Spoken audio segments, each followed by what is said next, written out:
Ek het skielik 'n nuwe verstaan gekry van Christus in my. God het vrywillig besluit om deur mense te werk.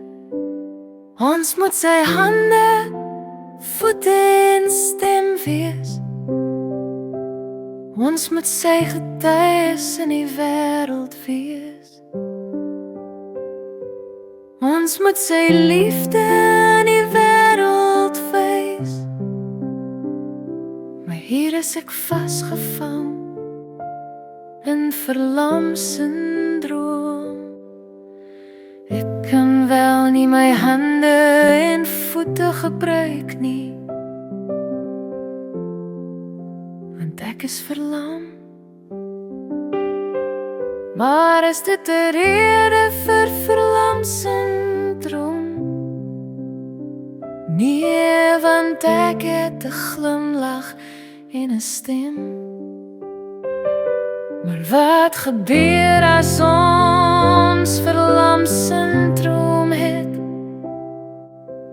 Hoeveel keer wil God nie dalk vir iemand sy liefde wys nie, dan verlam ons hom. Omdat ons optree soos met my liggaam onwillig is om ongehoorsaam te wees.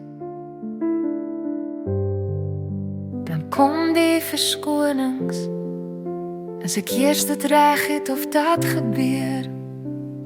Ag, laat my net weer loop, dan sal ek.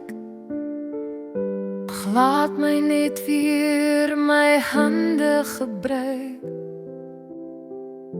Maar dit is alles net verskonings. Ek het 'n stem, ek wil self ondersoek en stel.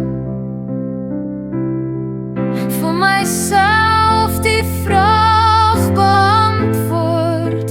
Is ek bereid om te gaan waar God wil hê? Of het God ook verlam-syndroom in my gevind? Mag ons God se liggaam so stadig laat sterf. Dis tyd vir gehoorsaamheid.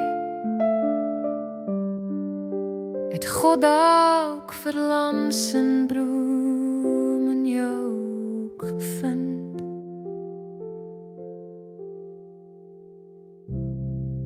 Jy het 'n stem, wees gewillig.